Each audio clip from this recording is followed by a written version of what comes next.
Ser podcast.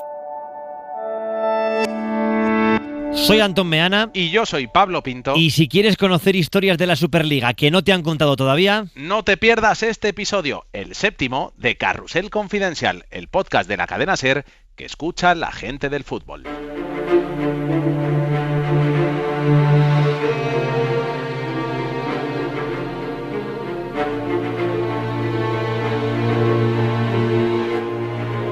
Carrusel Confidencial, con Antón Meana y Pablo Pinto. Bienvenidos, bienvenidas, episodio 7, Carrusel Confidencial, Pablo Pinto, con un tema importante, la Superliga, y con un protagonista de excepción. El tema de los temas, la Superliga sigue coleando, traemos informaciones que no se han contado todavía, y desde que saltó el tema de la Superliga, Meana, yo te he dado mucho la plasta, no dejaba de pensar en qué hubiera sido del Superdeport con la Superliga. Le hubieran invitado, ese sueño que estuvo a punto de llegar a una final de la Champions se hubiera producido. Desde entonces venimos persiguiendo y hemos conseguido al creador, al soñador de ese Superdeport, Augusto César Lendoiro. En este episodio y también en el próximo escucharás a Lendoiro, el artífice del mejor deportivo de la historia, que tiene mucho que decir en este episodio 7 acerca de la Superliga Europea. Pero antes abrimos con noticia de la cadena SER, exclusiva de Carrusel Confidencial, porque Álvaro Morata, Pablo, se mete a representante. Sí, el titular busca llamar un poco la atención y yo creo que lo vamos a conseguir, pero es que es cierto, la historia es la siguiente: Morata se ha hecho socio de la principal agencia que le representaba él mismo, es decir, ha llegado a un acuerdo con Juanma López, que hasta hace poco era su agente, y ahora su socio, para trabajar juntos. Y hablamos de una agencia que tiene clientes súper importantes, por ejemplo, Dani Olmo, el futbolista de la selección española, Jorge de Frutos, del Madrid, que está en el Levante y que está en el mercado para cambiar de equipo este verano, los Fernández, Nacho en el Madrid, Alex en el Cádiz, son jugadores interesantes y podemos avanzar incluso el nombre de la empresa. Leifners ya tiene incluso logo y redes sociales.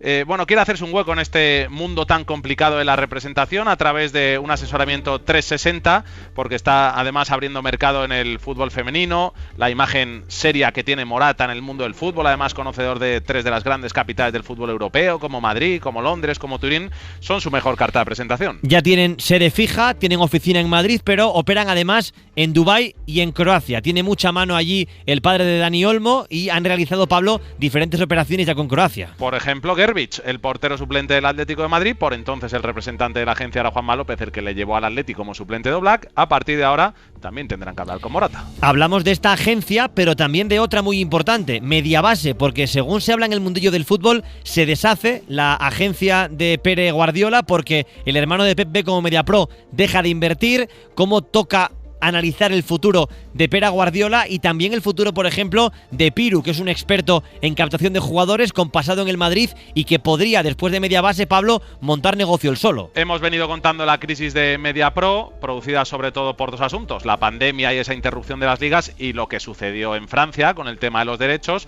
Necesita hacer caja Mediapro, se deshace de su agencia de representación Mediabase y veremos en qué papel queda Pere Guardiola. Para los más despistados, el hermano de Pep, que hacía negocios con la Mediapro de Jaume Roures, con el Girona también de por medios y con esta agencia de la que ahora Mediapro se deshace. Esta noticia la escuchaste primero en Carrusel Confidencial. Y esta que viene ahora también, porque vamos a contar cómo preparan los clubes de la Liga Española la posible vuelta de público a los estadios a corto plazo. La estimación más realista y más optimista habla de abrir estadios en las últimas jornadas y meter aproximadamente un 25% del aforo, no del aforo real, sino del aforo ya con la distancia de seguridad marcada. Además, también habla tranquilamente la Liga, cuando preparas la información, de entradas nominales con una hora clara de llegada, no incluir en ese 25% a las personas que ya van al campo a trabajar. La Liga establecería horarios para acceder al estadio con franjas que podrían variar y una estimación, Pablo, de que aproximadamente cada persona cuando va al torno tarda entre 30 y 45 segundos. Sí, ese protocolo que preparan los clubes es tan detallado que hasta habla también de salidas escalonadas, evitando que se levante un sector hasta que salga el otro sector, el anterior del estadio, sin gradas de animación en varios clubes, porque allí podría haber público, pero generalmente sería sentado. Ningún club consultado por Carrusel Confidencial ha planteado habilitar una zona para seguidores del equipo rival, es decir, del equipo visitante. Con más de 37,5 años no entras, obligatorio ver el partido sentado, prohibido levantarse. Sí, y también prohibido comer para no quitarse la mascarilla, está prohibido fumar, está prohibido llevar tambores o trompetas de animación. Son historias que nos han ido contando los clubes a los que he ido consultando la cadena SER, y recuerdas que si no cumples estas normas, no solo te pueden prohibir acceder, sino que también te pueden echar en caso de que ya estés dentro. Le quiero preguntar cómo lo ve al presidente de Aficiones Unidas, al señor Mateo. ¿Cómo lo ve usted? Muy buenas tardes. Nos cuesta entender o no vemos como en otros sectores o incluso en otro fútbol se permite la entrada con sus restricciones y medidas de seguridad, pero se les permite la entrada, y en el fútbol profesional no se permite, ¿no? Nos parece que es una gran discriminación, ¿no? Por otro lado, bueno, llevamos también tiempo diciéndolo, ¿no? Que nos preocupa un poco como ciudadanos lo que se está viendo ahora, ¿no? Que ahora que se acerca el final de temporada, en lo que muchos aficionados se acercan a mostrar su apoyo y que con esa necesidad pues eso, de estar al lado de los suyos, de su equipo, de acercarse en masa a los estadios, ¿no? Nosotros decimos que si esto se canaliza, si se deja entrar a la gente a los estadios de una forma con los protocolos que ya existen por parte de los clubes y la liga, y se ponen en marcha, que decir, se haría de una forma más segura y coordinada por todos y menos problemática, ¿no?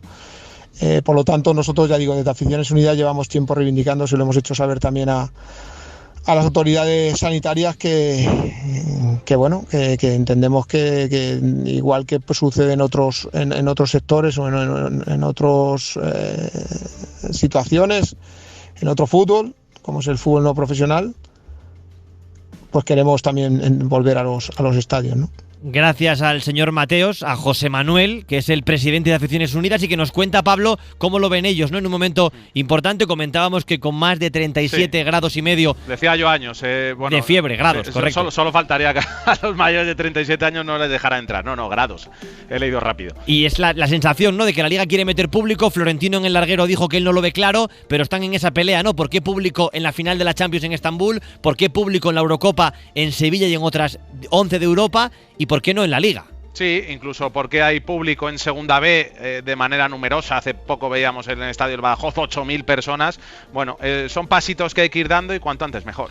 Y luego hablamos de una noticia muy importante, porque el tema capital ha sido la Superliga Europea. Toda la semana hablando de la Superliga. Y vamos a contar historias que no se han contado acerca de la Superliga. Por ejemplo, Pablo, clubes medios de Europa que suspiraron por entrar y que alguno llegó incluso a ofrecerse. Sí, mientras los grandes decían que no o dudaban, había una gran parte de la clase media europea que quería meter la cabeza. Según ha podido saber Carrusel Confidencial, equipos de la Europa, sobre todo del este, se ofrecieron para completar esa lista de 15 fundadores. 2 italianos más fueron sondeados y lo vieron bien, y algún campeón de Europa, Meana, se lo pensó seriamente. Sí, es verdad que la mayoría terminó reculando, y es verdad que apuntamos un nombre que estuvo sobre la mesa para presionar al PSG. Es el equipo del Olympique de Lyon. El no de Al-Khelaifi y del Bayern le restaba fuerza al proyecto, y la baza más importante era meter al Olympique de Lyon para presionar al equipo del Parque de los Príncipes. Y es importante destacar, Pablo, lo hacíamos en la antena de Carrusel Deportivo en las últimas horas, que el Atlético de Madrid no estaba bien visto por algunos clubes ingleses, porque dicen, y leemos literalmente la versión de nuestras fuentes, que era un escaso tirón mundial el que tenía en redes sociales y que encima tenía bajas audiencias de televisión fuera de España. Y eso, Pablo, molestaba un poco a la hora de crear ese primer G12. Sí, eran el club del G12 con las cifras más bajas en ambas clasificaciones de las que hablabas, y por tanto era el más beneficiado económicamente en entrar en ese selecto club de la Superliga, nos dicen algunas de nuestras fuentes. Recordemos que, como avanzó la cadena SER, Gilmarín avisó a presidentes españoles y a directivos de la Liga el domingo a las 12 de la noche de esa nota explosiva que iba a salir minutos más tarde. La clave es por qué no ha entrado el Paris Saint-Germain, esa presión, por ejemplo, al Olympique de Lyon para que formara parte de este grupo y así presionar al equipo de Al-Khelaifi. Le preguntamos a un compañero francés importante, Luis Vix, ¿por qué crees que el PSG finalmente no se ha metido? Muy buenas. Hola Pablo, hola Antón. Sí, al principio me sorprendió mucho, porque me pregunto cómo podría existir el proyecto de la Superliga sin el Bayern y sin el PSG, ¿sabes? Hay varias razones por las que Nasser quieran retrasarlo un poquito porque el PSG participó en las primeras discusiones sobre el proyecto de la Superliga, pero Nasser dudo, principalmente por intereses divergentes con la Superliga, porque Nasser es el jefe del grupo Bein Group Media, ¿sabes? Que tiene los derechos de la Champions en varios países del mundo. Entonces es un retraso que llevó a los presidentes Florentino y Agnelli a ultimar la creación de la Superliga sin el PSG en las semanas previas a su presentación oficial. Y hoy, bueno, Nasser se perfila como el ganador de este proyecto porque ha sido nombrado director de la Asociación Europea de los Clubes y creo que Nasser es un buen táctico, es un diplomático, siempre se toma su tiempo antes de tomar una posición o una decisión y está claro que estaba esperando a ver cómo evolucionaban las cosas antes de decidirse y creo que hizo bien en no precipitarse en este proyecto de la Superliga.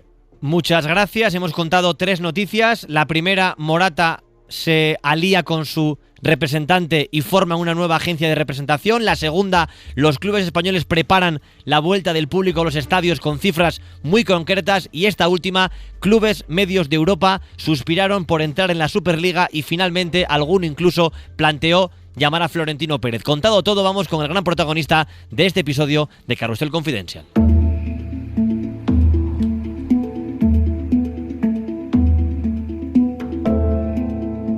Carrusel Confidencial, el podcast de la cadena SER que escucha a la gente del fútbol. Tienen que saber los oyentes del podcast que el ideólogo de las entrevistas suele ser Pablo Pinto y esta, Pablo, es la que más ilusión te hace desde que arrancó el proyecto. Porque es un personaje vital en el mundo del fútbol desde hace muchos años. Me apetecía entrevistarle, pero es que encima, cuando pasó lo de la Superliga, de verdad que de lo primero que se me vino a la cabeza es ¿qué hubiera pasado con el Superdeport? Es que esa fantástica historia, que además de un título de Liga, de títulos de Copa, de Supercopa en España, a punto estuvo de llegar a una final de la Champions, si se hubiera podido producir. Y entonces ya te dije, Meana, hay que llamar ya al Lendoiro. Señor Lendoiro, presidente, muy buenas. Hola, muy buenas. ¿Qué tal está? Como diría el otro, ¿comparado con quién, no? Comparado con la Superliga, ¿está usted bien?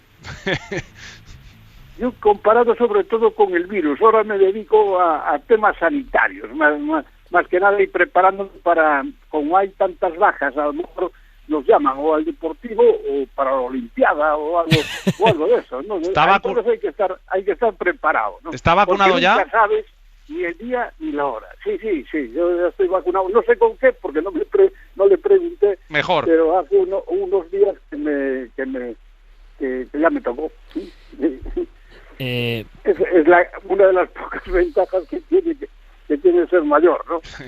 Y otra ventaja que tiene ser mayor es haber visto lo de ahora y lo de antes. Usted ha visto en el fútbol lo de ahora y lo de antes. Y queríamos saber lo primero, ¿qué le ha parecido todo lo relacionado con la Superliga en los últimos días? Pues mira, yo te lo sintetizaría muy bien, ¿no? Es decir, mire, la historia se repite y el futuro pasa por ahí. Los clubes mandarán en Europa. O sea, yo haría esa síntesis inicial sobre un tema que para mí no tiene duda ninguna y en la que yo participé, además, hace más o menos 25 años, quizá no, pero por ahí.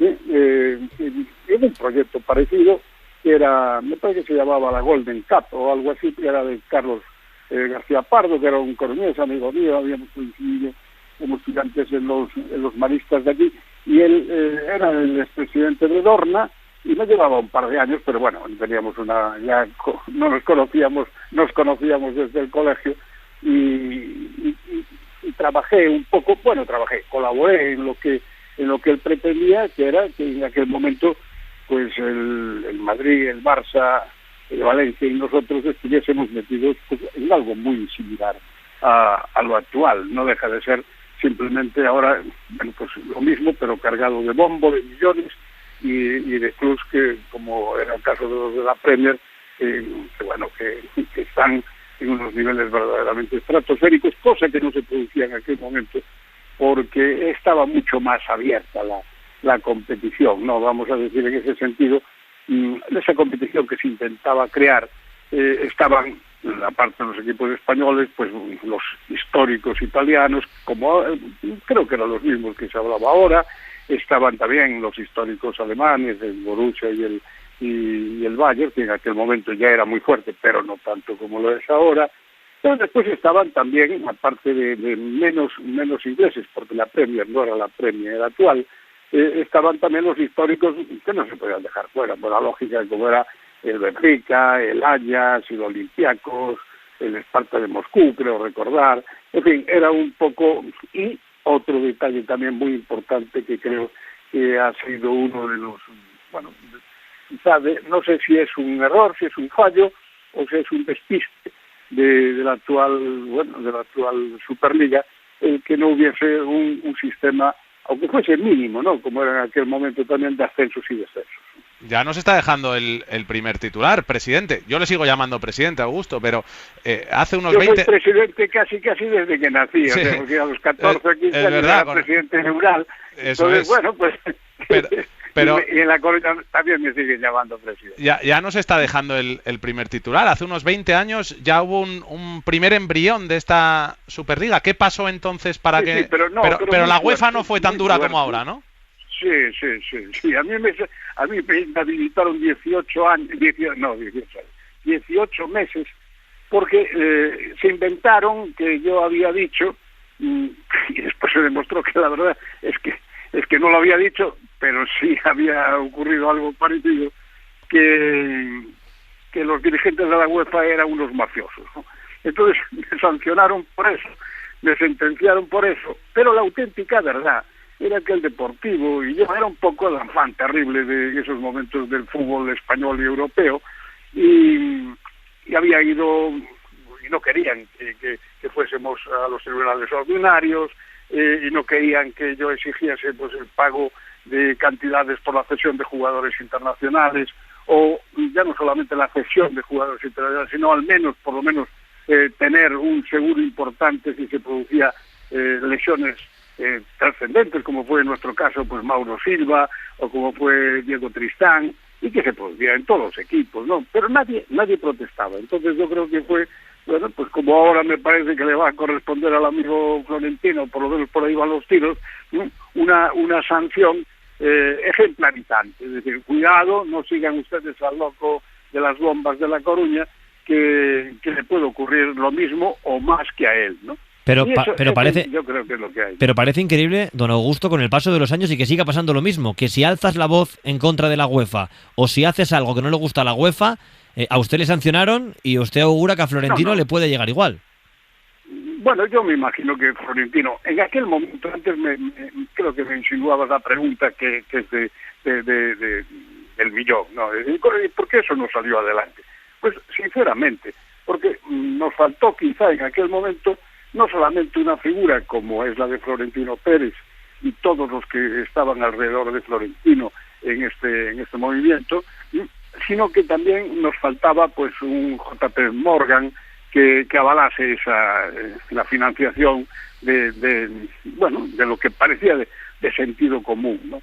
Porque es lo único que tiene sentido sobre ese particular, ¿no? Hay que tener en cuenta algo que es de cajón como los fideos, y que la liga actual del fútbol español es a la Federación Española lo que esta patronal de clubs debe de ser a la UEFA. Es decir, o sea, no inventamos nada. Es decir, lo único que hacemos es actualizar un sistema que la UEFA, igual que la Federación, tiene que quedar pues para las selecciones nacionales, porque parece que eso sí que está instituido como tal, para llevar a lo mejor pues sí o no, habría que discutirlo a lo mejor el tema arbitral o el tema digamos de los comités de competición y el tema jurisdiccional en general, es decir, buscar de alguna manera también algo ajeno a la propia organización patronal que tenga sentido común, ¿no? Pero lo que no tiene sentido es que yo genere los ingresos y no pueda distribuirlos de la forma que la patronal de clubes entienda que se deben distribuir, como está ocurriendo hoy en día en la liga. O sea, no hay que inventar nada, ¿no? Augusto, usted sigue siendo hombre de fútbol, sigue en contacto con gente, bueno, todo el mundo lo sabe, es usted como el padrino de Jorge Méndez en en el mundillo, pero en estos días estoy seguro que has seguido hablando, escribiéndose, manteniendo conversaciones con gente que ha estado ahí en el momento de la Superliga. ¿Qué sabe Augusto César Lendoiro que no se haya contado, que no haya salido estos días de la Superliga? No le he preguntado a nadie, y tengo una buena relación tanto con Florentino como con Joan, con Florentino Pérez y Joan Laporta, muy buena relación de siempre, pero no he querido preguntar a nadie y nada también me han contado, ¿no? Precisamente yo no sé, calculo que mañana o pasado publicaré un artículo sobre este tema, porque entiendo que se han distorsionado por completo las cosas, ¿no? Hasta el punto que nos hemos dejado llevar por la tiranía, porque no deja de ser la tiranía de la UEFA, y al mismo tiempo el que la Liga se ha mostrado en un sentido que no es correcto de la forma que se han utilizado los recursos de todos contra 3 equipos, aunque ahora se hayan quedado en 2 en España, ¿no? Este punto, señor Lendoiro, se ha hablado poco, ¿no? El hecho de la inversión de la Liga en una campaña en contra de la Superliga, en teoría con fondos que también pertenecen a Madrid, Barça y Atlético. Y que además, sinceramente, o sea, es que la gente o sabe muy poco, o quiere saber muy poco, o nos cuenta muy poco lo que es la realidad del fútbol español en concreto. Yo lo he vivido 25 años en todas las categorías en España, es decir, he estado varios años en segunda al principio y al final, y he estado en los grandes niveles de España y de Europa también bastantes años. Es decir, que conozco todo y que soy un modesto orgulloso de un club español, ¿no? Y lo que no podemos negar es la dependencia, la importancia trascendente que tienen el Madrid y el Barça en la Liga Española. Y yo lo digo porque, igual que yo, todo el mundo habrá observado las diferencias que hay cuando te visita el Madrid o cuando te visita el Barça. Es decir, no quiero exagerar, pero mínimo es de 10 a 15 veces la taquilla que haces con un equipo cualquiera de la Liga, a lo mejor alguno un poquito menos, pero en líneas generales la media sería 10 o 15 veces más con el Madrid Barça. Nosotros, recuerdo que hacíamos sin cobrarle a los socios, que nosotros no le cobrábamos esos partidos a los socios, y le cobrábamos, hacíamos una taquilla de 1 millón de euros. Y con los demás equipos, si llegabas a 50, 60 o 70 mil euros, era una maravilla, ¿entiendes? Y esa es la realidad. Si eso se quiere negar, y se quiere negar que la importancia de las televisiones depende de que tengas al Cristiano de turno, al Messi de turno, o a todos los grandes estrellas de la Liga, es negar la realidad. Y ese detalle que a lo mejor hablan, es que este equipo no tiene audiencias o tiene unas audiencias más bajas y tal cual. Bueno, pues esa es la auténtica verdad del fútbol, ¿no? Pero, no puedes engañar a nadie sobre eso, ¿no? Pero Augusto, me deja un poco con el pie cambiado, porque historias como la del Superdepor, con una Superliga cerrada, hubieran sido mucho más difíciles de producirse. Con una liga cerrada, vamos a ver, no se trata... Bueno, con cinco invitaciones, que es lo que se decía aquí. No, a mí no me gusta nada eso de la palabra invitación, no, déjese de bromas, esto tiene que estar estructurado. No, usted no me invita, yo consigo o no consigo el derecho a participar en una organización. Ese es el gran error, por ejemplo, la gran mentira, y lo que no nos gusta nada de lo que dice precisamente la UEFA, que no cometan ese error precisamente los que quieren ir en contra del posicionamiento de la UEFA, ¿no? Es decir, es que yo, como es una organización privada y te invito, automáticamente, si no cumples lo que yo quiero que cumplas, no te invito. Es decir, no nos hagamos al solitario, no le hagamos trampas, ¿no? O sea, entonces, en aquel momento no era una competición cerrada, era una competición que efectivamente no era fácil ascender y tampoco era fácil llegar de punto de partida, ¿no? Llegabas, por ejemplo, el Deportivo en aquel momento había jugado 5 años consecutivos en Champions, otros 5 años antes en competiciones europeas, o sea que ya sumaba 10 competiciones europeas, pero antes no jugaba Champions porque era la Copa de Europa que solamente iba al campeón. Cuando nosotros perdemos en el año 94, perdemos contra el Valencia, bueno, perdemos contra el Barcelona, la Liga, a través del famoso penalti de Yuki, nosotros al año siguiente jugamos la UEFA, que tampoco se debe confundir hablar de la UEFA como si la Europa League ahora fuera la UEFA. No, usted no conoce de nada entonces la historia del fútbol. En aquel momento la UEFA era como poco tan difícil como ganar la Copa de Europa. Ganar la UEFA estaba el segundo, tercero y cuarto equipo de las grandes ligas del mundo, ¿no? Ahora esos juegan la Champions, ¿sí? Y esa es la realidad. O sea, el fútbol es muy sencillo, la gente del fútbol es terriblemente sencilla, pero inteligente, y a veces la queremos engañar de cosas que no tienen sentido, ¿no? Y ahí es donde yo creo que poco a poco, espero que también con la influencia de la Unión Europea, cambien los sistemas y se constituya de verdad, oficialmente, una patronal del fútbol europeo, donde deben estar los que tengan que estar. Augusto Lendoiro, el que fuera presidente del Superdeport, una voz autorizada en el fútbol español para analizar la situación actual del fútbol. Ahora toca la parte periodística en Carrusel Confidencial.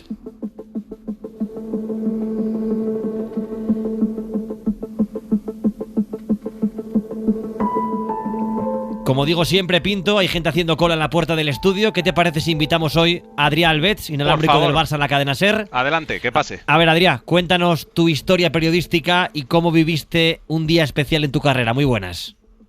¿Qué tal, Pinto, Meana? ¿Cómo estáis? Bueno, la verdad es que entre que tengo mala memoria y que además cubrir la información del Barça es una locura, ¿no? Por la cantidad de cosas que pasan. A veces me cuesta un poco recordar este tipo de cosas, pero sí hay una que para mí es especial y que me gusta mucho recordarla porque digamos que fue mi primera exclusiva, entre comillas, en la cadena SER, y no fue una noticia como tal, sino que fue una entrevista que después en aquel momento tuvo cierta repercusión, ¿no?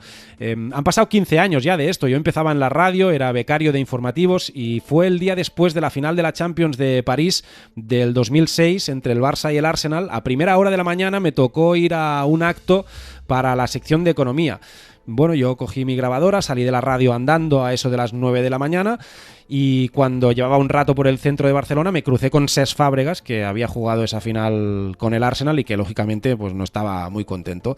Yo no me corté, le pedí una entrevista allí mismo en la calle, saqué el micro, le hice 3 preguntas, temblando como un flan, le di las gracias y llamé a Laura Martínez, que era en ese momento la jefa de deportes de Barcelona, y que supongo que flipó, ¿no?, con la llamada del becario diciéndole que había entrevistado a Cesc. Pero bueno, fui al acto de economía, volví a la radio y ese día la cadena SER emitió mi entrevista con Cesc Fàbregas, y para mí fue un éxito enorme, y supongo que eso también hizo que al final se fijaran en mí, ¿no? Pero esta temporada, por ejemplo, de una de las cosas de las que estoy más satisfecho es de haber contado antes que nadie que había ese debate interno en el vestuario del Barça sobre el sistema de Koeman, porque él lo negó en rueda de prensa, porque es lo que tenía que hacer, pero al final, a los pocos días, cambió el sistema y se acabó confirmando la noticia, ¿no? Y la verdad es que cuando se confirman, la alegría es enorme. Pues sí, esta clase gratuita de hoy la da Adrià Albets, y para cerrar tenemos a Marcano Pinto, aquí a mi lado en el estudio de la cadena SER. Adelante también. Que nos trae una historia curiosa, noticia que no conocen los oyentes de Carrusel Confidencial. Hola, Ignacio Marcano, muy buenas. Hola, Antón, hola, Pablo, y hola, oyentes de Carrusel Confidencial. Hoy les traigo una de esas historias a las que este podcast tiene acceso gracias a que sus protagonistas directos se nos ponen al teléfono.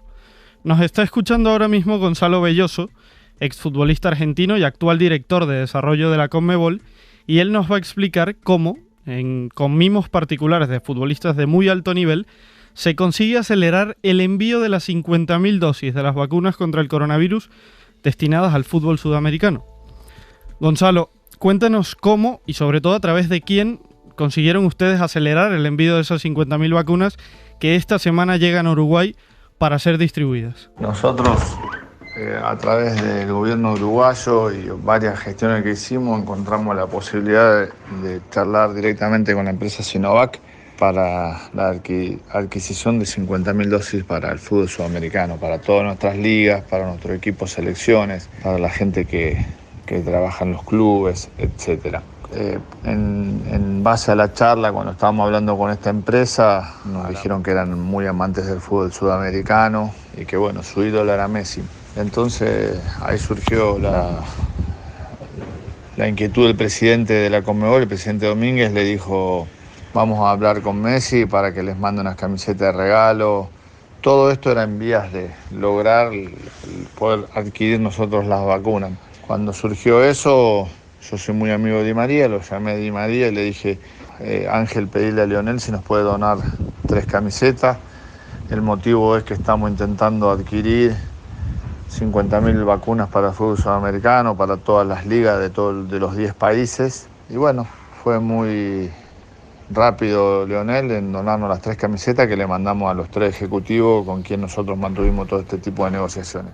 La historia Marcano es buenísima. Le piden a Di María camisetas de Messi para agilizar las vacunas. Sí, tenemos las fotos y en las redes sociales de Carrusel estarán publicadas para que los oyentes de Carrusel Confidential las puedan disfrutar y esta historia que se las trae este podcast. Siempre me dijiste, Pinto, que Marcano era periodista. Yo tenía dudas, tenía dudas y estás confirmando que sí. Creo que no hay mejor broche para este episodio. El séptimo. Exclusiva de deportes, de política y hasta sanitaria. Porque recuerden, humildad y noticias es el lema de Carrusel Confidential. Episodio 7 con Lendoiro. La segunda parte de la entrevista con Lendoiro en el episodio 8 la próxima semana. Muchas gracias, Pablo. Adiós. Y hasta la semana que viene. Chao. Chao.